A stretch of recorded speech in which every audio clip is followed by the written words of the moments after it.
And we're live. All right. Yeah, I do. I'm gonna adjust it just a little bit. Yeah, you're good, bro. You're good. Here, let me expand this.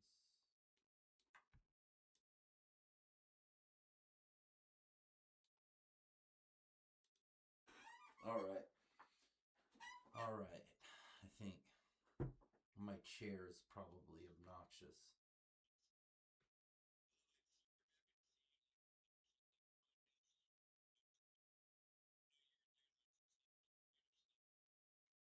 Yep, working on the game. With Wiz and them, um, members only, and then that turned into we did slang in the 80s, which that got shut down. Well, it got shut down over our map. We were using the New York map, and Rockstar was like, "You guys can't use. Nobody can use the New York map for your 5M." And we had done it so beautiful, and I had written all the characters, all the governmental roles, and it was for me having fun with you know keeping keeping it mythical, but the history too alive pertaining to the crack epidemic in the 80s. So and it's yeah, hip hop music, a lot of gangs, so many gangs in the 80s. I learned so much about all these different gangs, and some of them were activists against gang violence. And then there was this treaty um, that they had over a boy that got murdered, and they had this like gang treaty, this big meeting in Harlem, I think it was. Yeah, oh yeah, I had to do so much so much research. And then police corruption and reputation in New York. Yeah, there were what was it, the 559 or 57, or there was, either way, there was a police unit that was basically coined for its corruption, and yeah, it was nuts. There's books about it, and the Irish mob at that time in Hell's Kitchen, the history was just, it was wild. But yeah, we were doing a video game on it, and well, we put months worth of effort, like day and night, day and night, like oh, me and two other guys, yeah, the Wizard and Hefe, yeah, yeah. So that was, and then we were streaming that, and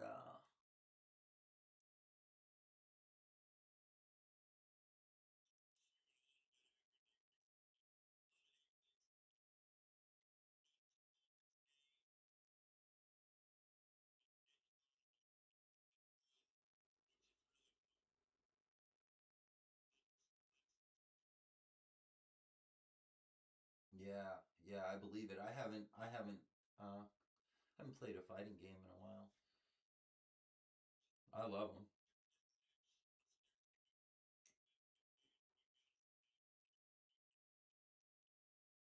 Yeah, oh yeah, no doubt.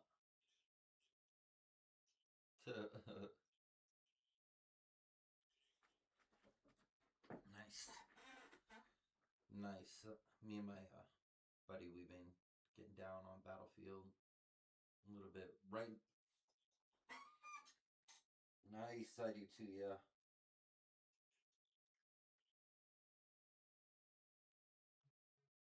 I mean, I think everybody's just terrible at it, for the exception of the upper echelon. I'm not terrible at it. I'm no, I score. No, I score. I do good. I no, I hit. Yeah, no, I hit. I do good. I'm mid tier. I'm mid tier. Oh, this chair is horrible.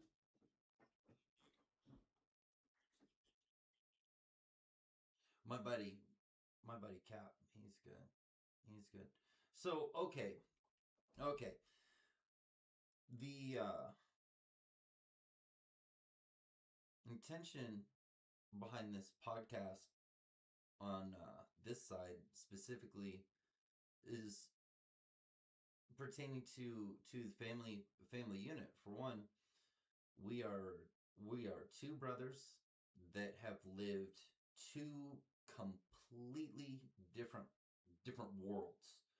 We're two half brothers by biological fathers. Um, worlds apart, different culture. Yeah, we didn't even know, we didn't meet until,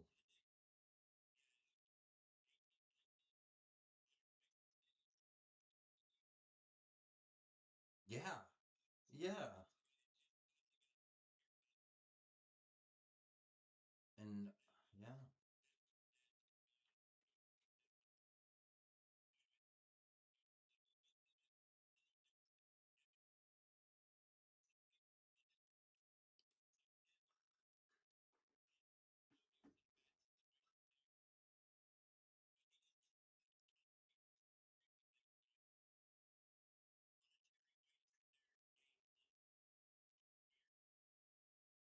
and the narrative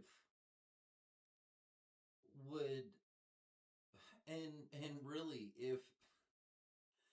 if at times life wasn't such a tease, um,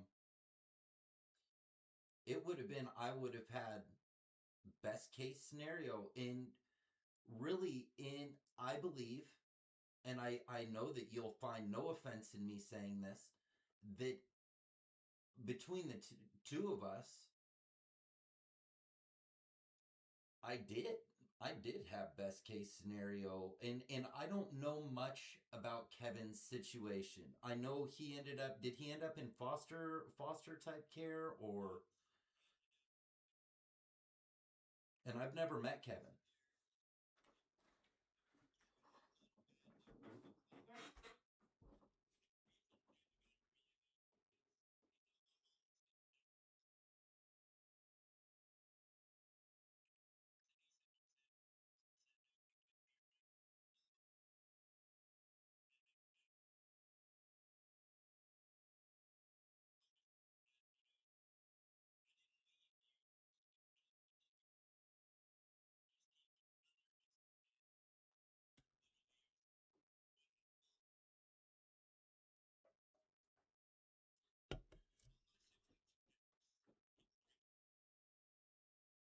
Yeah,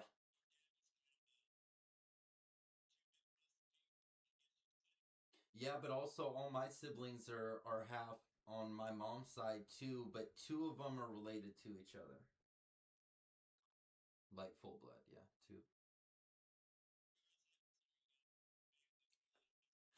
It makes a bigger family. We got more family. We got a bigger family.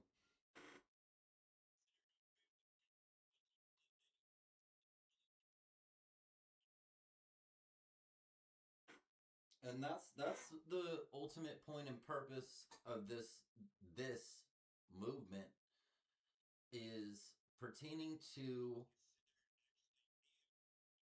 well, it's about restoring the family unit.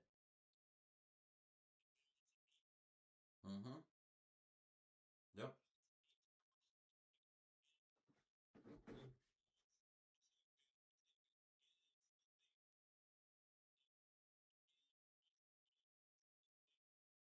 It is. Yep. What do you think about slavery, bro?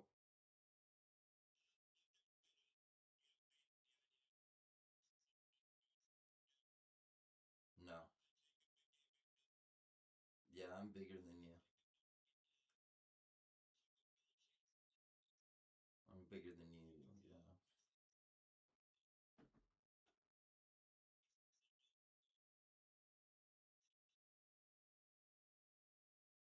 You know,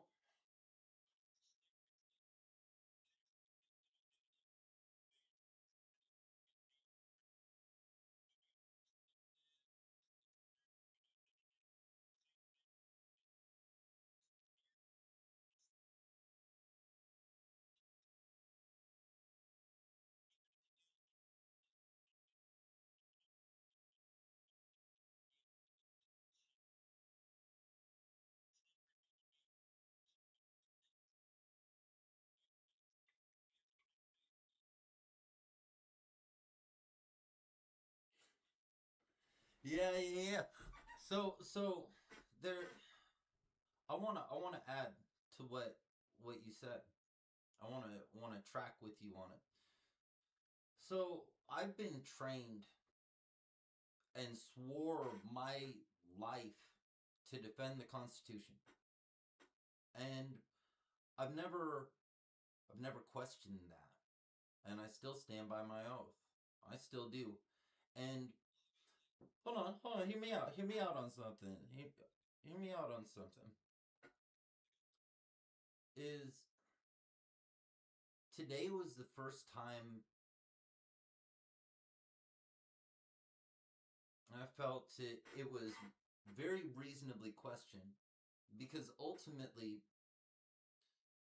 life is an individual experience, and we're all playing pretend, and we're all playing pretend here. That's it. We're all playing a game here. And in our Constitution, there's slavery, and there's how to treat it and how it's supposed to be treated. And I don't know. I see the problem. Hold on. I see the problem. I see the problem. I know I know what the problem is, but I was looking at it the wrong way. Because I was looking at it from the standpoint that government is supposed to treat government like government, and if it was a business, then and it becomes government, it's no longer supposed to be treated like a business, it's supposed to be treated like a government. And that means in the preservation of human rights is to protect people from violating people, because ultimately at the core of people's instincts, they're rotten. um so everything else depends on how much discipline they have, how much how willing are they to play the game. Oh, I'm a civilized human being, look at my sweater, you know. Listen to me talk, listen to how fancy my words are, or listen to my fucking, yeah, exactly. Watch my rug pulls, watch my rug pulls from my position of quote unquote power with every last movement that you make. It's because it was predestined and they were taught by somebody else who taught them how to do a fucking scheme, and that's why it's ultimately all an act. So the slave system, straight up, straight up. I want to get into where I see this affecting all of us, but particularly you and myself and our dad. And I believe, because there's and I'm only basing it off of pictures. This is quote unquote imaginative, if you will. However, I can look at statistical probabilities that would validate what my imagination is telling me here, pertaining to my assessment of what happened to our father, and also based off of a level of relation what happened to me. And that is, you have your kid take, yeah, yeah, yeah. Well, you experienced it, and see, you experienced it, and see, the audience doesn't know what our dad was like, and what I had seen pictures of when he was young. He looked like me. He looked like me, dude. I'm 40 and I still look great. Mhm. Mhm. Yeah, beautiful.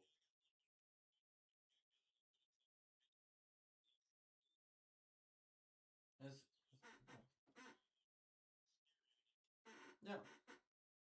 So when I first met my father, let's see, how old was I? God, I was in my late 20s, right? 29, like 29. Yeah, I was pushing 30. Um, the intensity in Dad's eyes,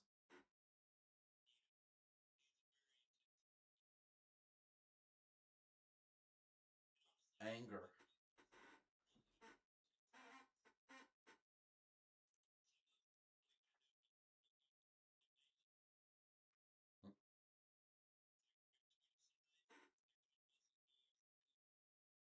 All I could see is anger.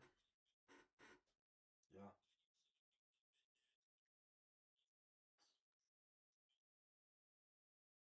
Car accident. Van, right? Yep. Over me. Over me.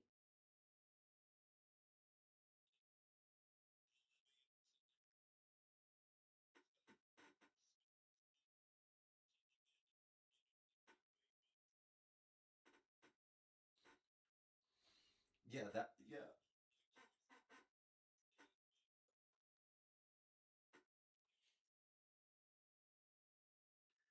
Yeah, those scars.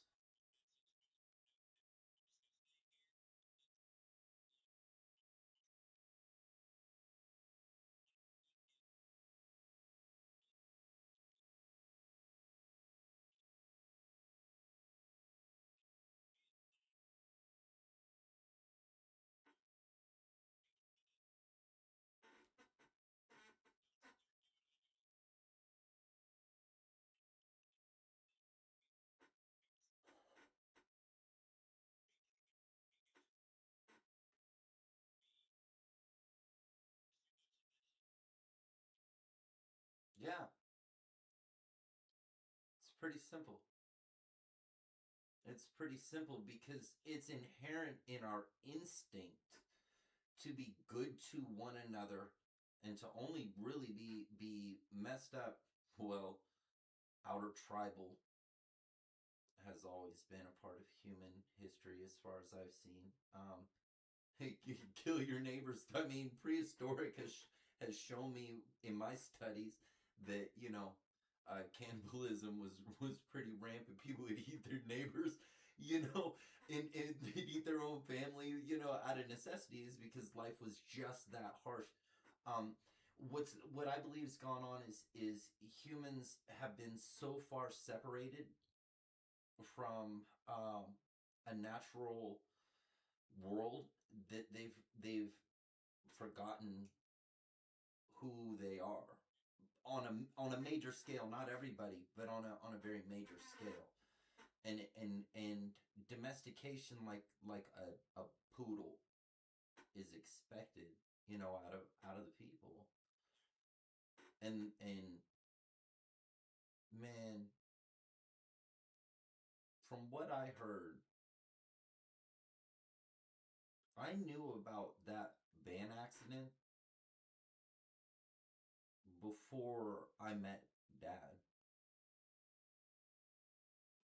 My family knew about it.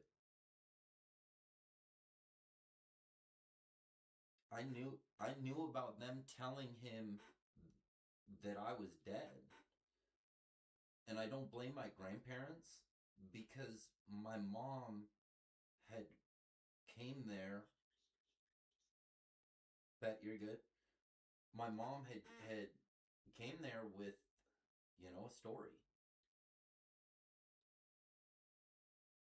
And based off everything that I had known and had experienced as a child with a single mother that's dating, which is the highest statistical probability for child abuse. which I had experienced, um, the same story goes on. The same story goes on. I thought it was a family curse. This is systemic in America. This is systemic in America. This is. Didn't Grandpa on your side develop? He developed sonar. Was a part of the team that developed. Yeah, Grandpa Tippy. You want to talk about Grandpa Tippy? Cool.